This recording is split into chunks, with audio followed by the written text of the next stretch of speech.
Hi. In the previous video on this subject, I read all of chapter 14 of Zechariah because the Watchtower, in their publication, From Paradise Lost to Paradise Regained, quoted a single verse from Zechariah 14 and then attached to it their own propaganda as to the reason for a horrific plague of people rotting on their feet to everyone in the world that is not a Jehovah's Witness at Armageddon. So we wanted to look at what the Watchtower ignores in Zechariah 14. And we noted that those reasons that they give are not found in the chapter. But we will isolate who does the smiting of opposers of God and under what circumstances. So in their paragraph that I read the last time, it started with Christ's angels will smite all opposers of God's kingdom and his kingdom witnesses. And yet in the text itself, it says God will do the smiting, God will do the fighting, and God will do the judging. Verse 1 says, this is the day of the Lord, the day of Yahweh. It's the final judgment. Verse 2 says, I will, talking about God. Verse 3 says, Jehovah will go out and fight. Verse 4, which is particularly hard on witnesses if you pay attention to it, says Yahweh's feet will stand on the Mount of Olives. It suggests a bodily presence there, the Lord actually being there.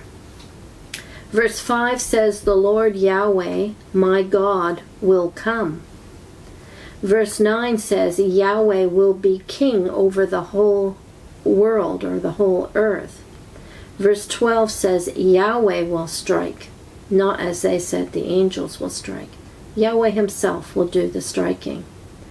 And then verse 16, the King, the Lord Yahweh Almighty, will be worshipped yearly. So this kind of helps us with another part of the propaganda of the Watchtower. Is this a worldwide event with people destroyed from throughout the earth? When you read the account of Zechariah, you're given many details about where this is happening and who it's happening to, and it does not give you the picture of everyone being destroyed and there being no survivors. And yet the paragraph after the one I read, the Watchtower says, where can people hide from this destruction coming from God? Nowhere. Then they quote from Amos. They do a lot of that, cross-pollinating of scriptures to make the points they want to make. So they quote this passage that says, Jehovah says, not one of them shall escape. Though they dig into Sheol, from there shall my hand take them. Though they climb up to heaven, from there I will bring them down. Though they hide themselves on the top of Mount Carmel, from there I will search out and take them. Though they hide from my sight at the bottom of the sea, I will command the serpent, and it shall bite them. So what they just quoted was Amos 9, 1-3. So they continued by saying, closed will be all avenues of escape. Wherever they flee, God will find them and destroy them.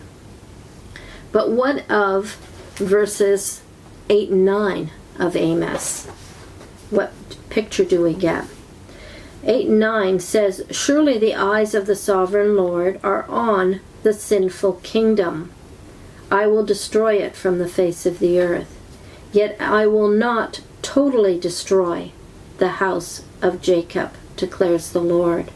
For I will give the command, and I will shake the house of Israel among all the nations, as grain is shaken in a sieve, and not a pebble will reach the ground. So you leave out that so that it doesn't look like there's any survivors or any possibility of survivors. And yet, this passage that we were originally looking at in Zechariah says there will be survivors. And those survivors will be from among the nations that attacked Jerusalem. So it's not every individual that's there, but nations are represented that attack Jerusalem. But there are survivors, and those survivors are not even just the people who believe, because they're punished if they do not worship yearly at Jerusalem. So there's a lot of things that just are never dealt with by the Watchtower in the passage when you read it in context. There's a lot of historical details that are given that helps to keep it literal, not spiritualizing it.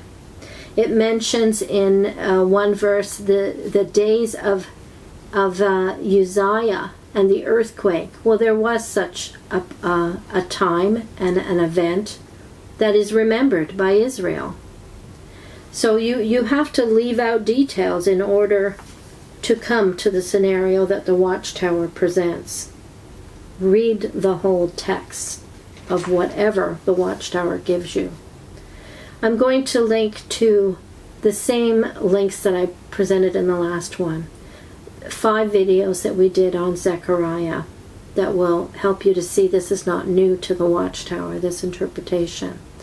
They have frequently done that. So I'll link to the first of the 5 videos, which it was called The Earthquake That Shook 2 Witnesses Out of the Watchtower.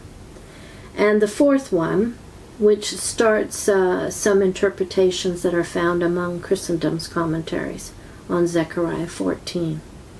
And that one is called Where Do Scholars Agree and Differ? And just follow the links at the end of the videos.